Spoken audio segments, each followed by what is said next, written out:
तो team India का WTC lineup जो है अनाउंस हो गया है, स्क्वाड अनाउंस हो गया है। पूरी डिटेल से आज हम बात करेंगे इस वीडियो पर स्क्वाड के बारे में, टीम इंडिया किस तरह जीत भी सकती है या नहीं, उसका कंपैरिजन करेंगे ऑस्ट्रेलिया के लाइनअप के साथ। इसके अलावा BCCI की अप्रोच के बारे में बात करेंगे।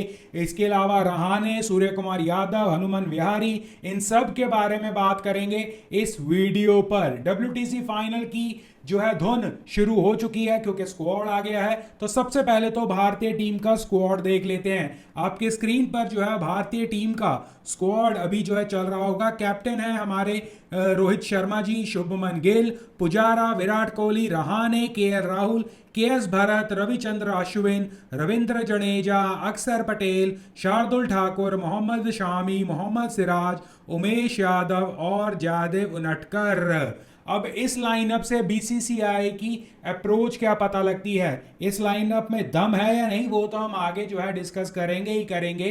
बट BCCI की एक अप्रोच क्लियर है। BCCI हमेशा से एक डिफेंसिव अप्रोच हमेशा से बनाकर रखती है।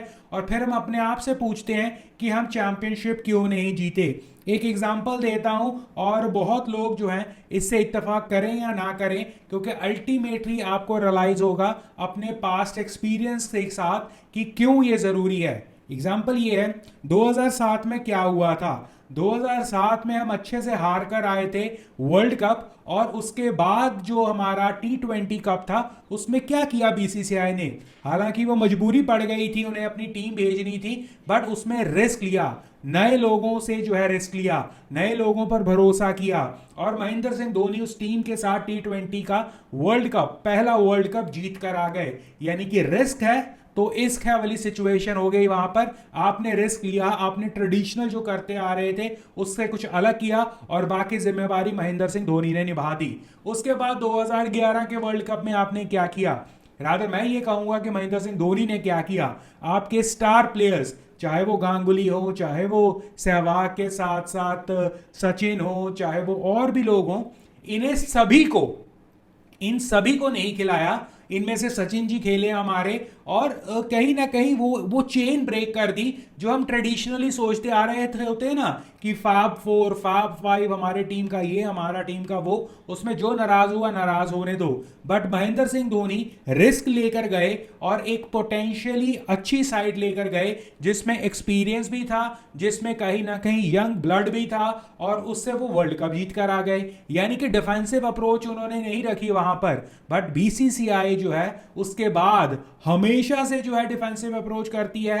नए यंगस्टर्स को अगर मौका भी देती है तो इस तरह मौका देती है जो आपकी सोच के परा हो। एक जो हाईलाइटेड मुझे याद आता है वो लंबी बाजुओं का है, इसलिए वो बड़े बड़े छक्के मार सकता है, ये कहकर जो है 3D प्लेयर जो है शंकर, आई थिंक शंकर नाम था उनका, या जो भी नाम था, उन्हें वो ले आए थे।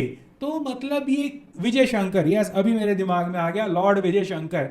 तो इस तरह के जो है रिस्क लेना अच्छी बात है, बट कैलकुलेटिव रिस्क। आपने ड्रॉप किसे किया, उन्हें जो है सेलेक्ट कर कर, रहाणे को नहीं, आई थिंक तब कौन से प्लेयर थे, राइडू, यस राइडू को आपने जो है ड्रॉप कर दिया, ये कहकर कि विजय शंकर जो है लंबी बाजुएं के प्लेयर हैं। अब इस तरह के आप डिसीजंस लेते हो, रिस्क आप लेते नहीं हो, और कैलकुलेट करने जब बारी आती है आप जो है डिफेंसिव अप्रोच रखते हो। सिमिलर इस WTC फाइनल के लिए जब टीम की सिलेक्शन हुई है, रहाणे की इंक्लूजन साफ साफ बता रही है कि भाई आप हो गए हो डर, आपको लगता है डर, और आप कोई भी जो है स्ट्रॉन्ग डिसीजन नहीं लेते हो, आप कोई भी जो है फ्यूचर लुकिंग डिसीजन नहीं लेते हो।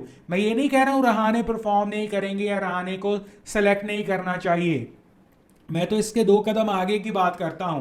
मैं तो ये कहता हूं कि रहाणे फर्स्ट प्लेस पर ही आपके ड्रॉप नहीं होने चाहिए थे, क्योंकि वो श्योर शॉट टीम इंडिया के कैप्टन बनने चाहिए थे।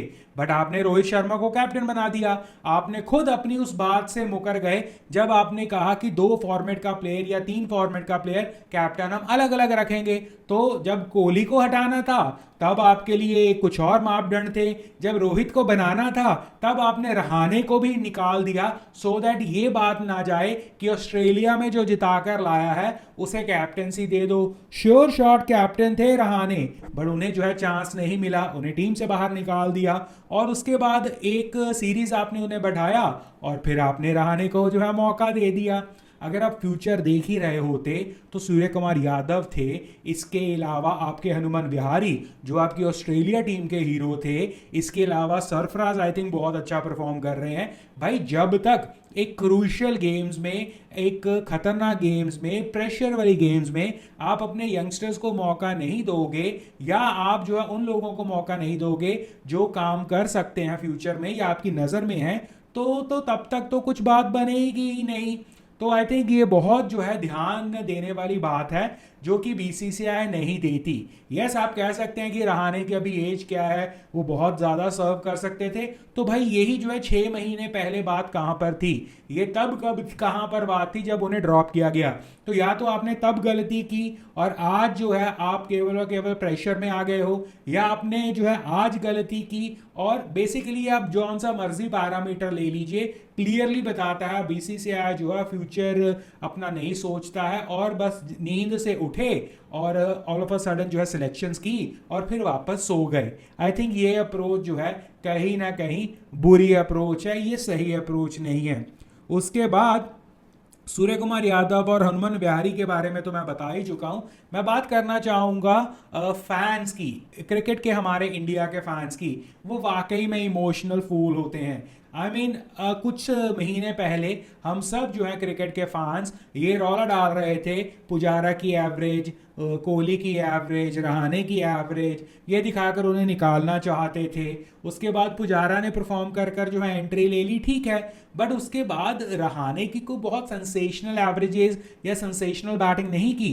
जिस डोमेस्टिक में अगर आप हवाला देंगे कि रहाणे ने ये शतक बना दिया, ये परफॉर्मेंस दे दी, उसमें तो रियान पराग भी शतक मार कर आया है। तो इसका मतलब ये नहीं है कि आप जो है डोमेस्टिक के उस सीजन की वजह से आप जो है इंटरनेशनल टीम में उनकी वापसी करवा दें। तो फैंस जो है कुछ समय पहले लड़ाइयाँ कर रहे थे कि रहाणे को निकाल दो, इसको निकाल दो, उसको निकाल दो, आज खुशी मना रहे हैं। क्यों? क्योंकि T20 में उन्होंने कुछ अच्छी परफॉर्मेंस रहाणे की तरफ से देख ली है।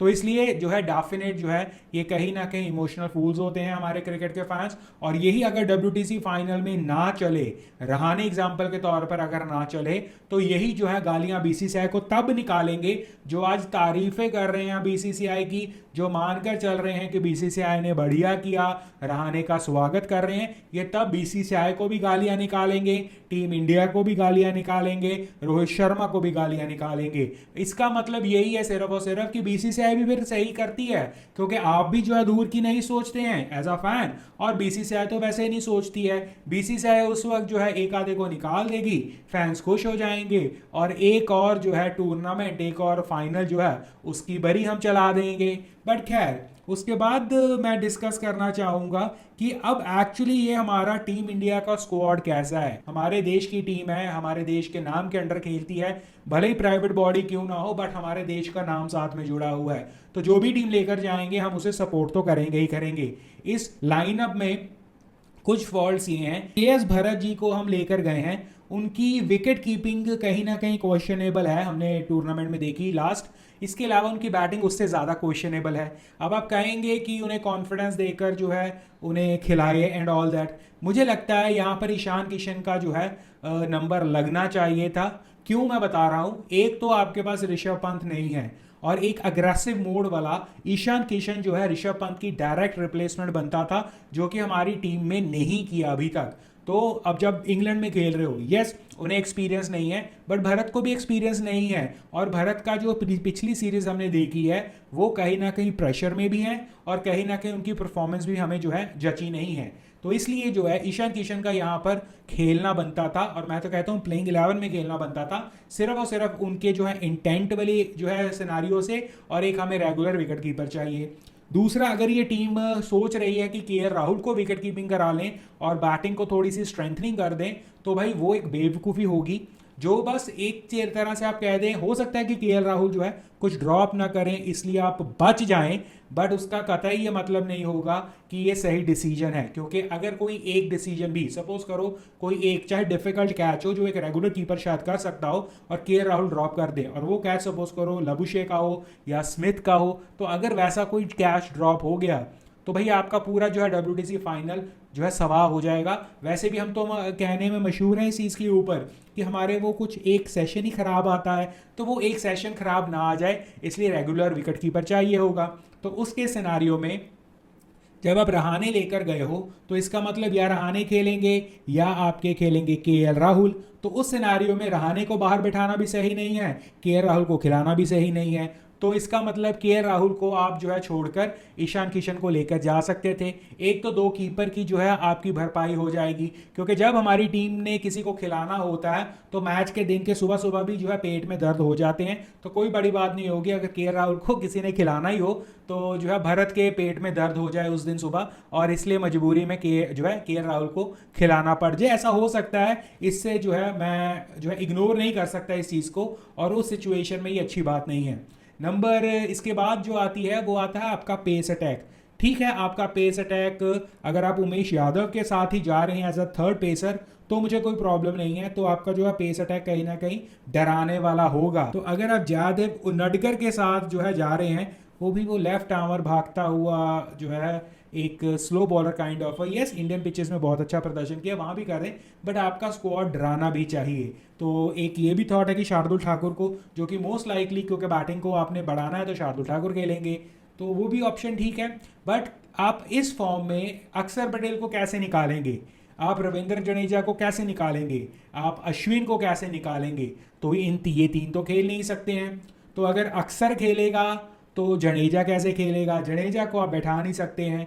उसके अलावा अगर आपने स्पिनर लेके जाना है तो जब ये दोनों में से कोई एक खेलेगा तो फिर आप सोचेंगे अश्विन को खिलाएं या ना खिलाएं। तो इसलिए आपने जो है कहीं ना कहीं आप अक्सर को एज अ बैट्समैन ट्रीट कर कर रखिए उस लाइनअप में। तो इसका मतलब ये है कि शार्दुल भी बाहर और KL राहुल भी बाहर, और आपको बहुत बड़ा डिसीजन लेना होगा कि आप अश्विन की स्पिन के साथ साथ जडेजा को खिला रहे हैं या नहीं। और सैडली शायद जो है जडेजा को बैठना पड़े, या आप अगर तीनों को अगर खिला रहे हैं तो फिर आपको एक पेसर को जो है कहीं ना कहीं छोड़ना पड़ेगा। तो ये कहीं ना कहीं जो है टीम इंडिया के ऊपर दिक्कत भी आएगी। यस, मैं मानता हूं जब हम ऑस्ट्रेलिया का लाइनअप देखेंगे तब आपको पता लगेगा कि आपकी टीम जो हमें बहुत अच्छी लग रही है वो स्टैंड कहां करती है। तो ये सारी चीज़ें आपको ध्यान रखनी होगी। इसके अलावा जैसे कि मैंने कहा, जब हम ऑस्ट्रेलिया के बैटिंग के बारे में बात करेंगे, ऑस्ट्रेलिया लाइनअप के बारे में बात करेंगे, तब हमें पता लगेगा। तो ऑस्ट्रेलिया का WTC स्क्वाड आपके जो है सामने आ रहा है, आप उसे जो है देखिए पहले, और फिर देखिए कि आप किस लाइनअप के बारे में बात कर रहे हैं। देखिए, पैट कमिंस कैप्टन यानी कि पेस बॉलर, बॉलैंड एक पेस बॉलर, उसके बाद Carey, Cameron Green, Harris, Hazlewood, Head, इसके अलावा Josh Inglis, Usman Khawaja, Labuschagne, Lyon, Marsh, Murphy, Renshaw, Smith, Mitchell Starc, David Warner. अब ये लाइनअप में आप देखिए आप किन जो है बैटिंग लाइनअप की बात कर रहे हैं और बॉलिंग की। यहाँ पर पैट कमिंस, उसके अलावा जो खेलेंगे पक्का ही जो खेलेंगे, उसके अलावा खेलेंगे आपके मिचेल स्टार्क नंबर 2, उसके अलावा पॉसिबली जॉश हेजलवुड या स्कॉट बॉलैंड में से एक खेलेंगे। तो ये तीनों जो आपके गेंदबाज हैं क्या आपको डरा नहीं रहे हैं? और कहानी यहीं पर ख़त्म नहीं हो रही है, कैमरन ग्रीन भी इनके साथ खेलेंगे और पॉसिबली मिचेल मार्श भी खेलेंगे। यानी कि आप फुल फ्लैश जो है 4-4, 5-5 पेस बॉलिंग अटैक, जो कि आपको सांस लेने की भी जो है फुर्सत नहीं देंगे, और आप इंग्लैंड की कंडीशंस में खेल रहे हो। बची बात स्पिनर की, तो स्पिनर के लिए आपके लिए नेथन लॉयन आने वाले हैं। तो जब आप ये दोनों लाइन आप देखते हो, मैं बिल्कुल नहीं कह रहा सिराज, शामी और आपके जयदेव उनटकर हो गया या आपका शार्दुल हो गया ये बुरे बॉलर्स हैं, नो मैं बिल्कुल नहीं कह रहा। बट आप इसका कंपैरिजन कीजिए दूसरे लाइनअप के साथ। तो इंडियन लाइनअप में यस ये कहना जो है शायद कई लोगों को सूट ना करे, एक रॉ पेस होनी ज़रूरी थी। और वो रॉ पेस कौन दे सकता है? उमरान मलिक। मैं ये नहीं कह रहा उमरान मलिक जो है तहस महस कर देंगे, और मैं बिल्कुल नहीं कह रहा कि उमेश यादव के पास वो पेस नहीं है। उमेश यादव की बहुत अच्छी स्ट्रेंथ है, बहुत अच्छा वो प्रदर्शन करते हैं, बट कहीं ना कहीं ये बॉलिंग लाइनअप डराता नहीं है। उमरान मलिक को जो है कहीं ना कहीं स्क्वाड में बहुत जो है पहले से आ जाना चाहिए था और उनकी पेस का एडवांटेज लेना चाहिए था हमें।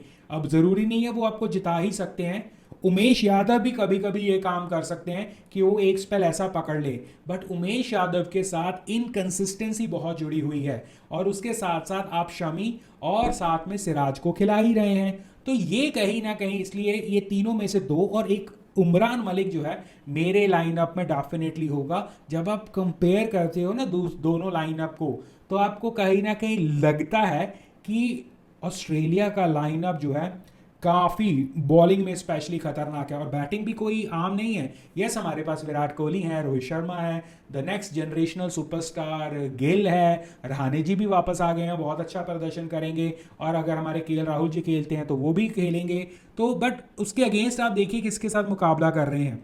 आप मुकाबला कर रहे हैं डेविड वार्नर, जो T20 में भी जो है प्रैक्टिस अपनी जो है एशेज और अपनी WTC की कर रहे हैं, स्टीवन स्मिथ, उसके अलावा लबुशेन, उसके बाद ख्वाजा, और मैं बाकियों के नाम नहीं लूँगा, ग्रीन हो गया, हेड हो गया, या ये इन सभी के नाम नहीं लूँगा, बट ये तीन नाम, ये चार नाम ये जो हैं, ये on a given day definitely टक्कर दे सकते हैं हमारे सभी स्टार्स को। और इसलिए और स्पेशली यहाँ पर हमें भूलना नहीं चाहिए, इंडिया में नहीं खेल रहे हैं हम, इंग्लैंड में खेल रहे हैं, इंग्लैंड की कंडीशंस में, तो ये जो है आसान तो बिल्कुल नहीं होने वाला।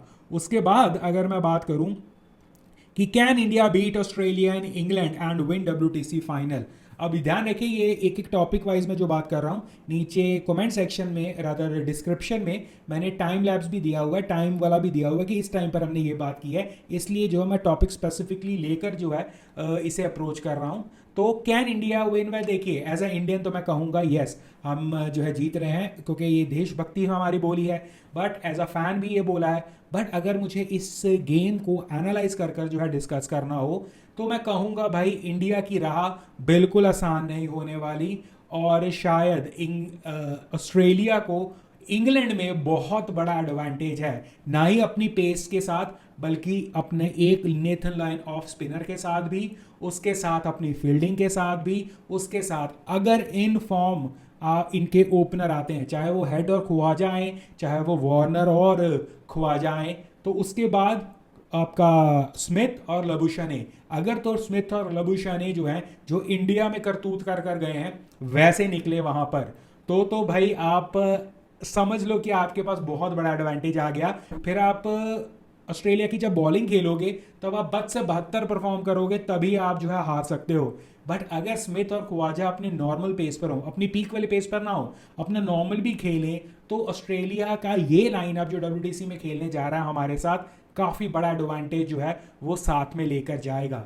और as a Indian fan, as a Indian मैं तो कहूँगा कि हम ही जीतने चाहिए, बट ये राह नहीं होने वाली आसान। और अगर हम टीम इंडिया को जो है प्लेइंग 11 तक भी सोचें, तो काफ़ी जो है मिडल ऑर्डर और लोअर मिडल ऑर्डर पर जो है लड़ाई होने वाली है, क्योंकि पोटेंशियली जो खेलने बनते हैं वो टीम इंडिया जो है खिला सकती नहीं है, जो खिला सकती है वो खेलने बनते नहीं हैं। आप अपना स्क्वाड नीचे कमेंट सेक्शन में ज़रूर बता दीजिए, हो सकता है मेरी कोई बात आपको नहीं सूट करे या आपको अच्छी ना लगे, बट ये मेरी पर्सनल राय है, एज अ फैन भी बता रहा हूँ और थोड़ा बहुत एनालिसिस भी कर कर बता रहा हूँ। आप अपनी राय नीचे कमेंट सेक्शन में ज़रूर बता दीजिएगा, और होपफुली जो है हम WTC फाइनल जीतेंगे, होपफुली कह रहा हूँ, हालांकि राह ये आसान नहीं होने वाली। आप चैनल को सब्सक्राइब कर दीजिए, वीडियो को लाइक करना मत भूलिएगा, शेयर कीजिए, अपना कमेंट ज़रूर दीजिए।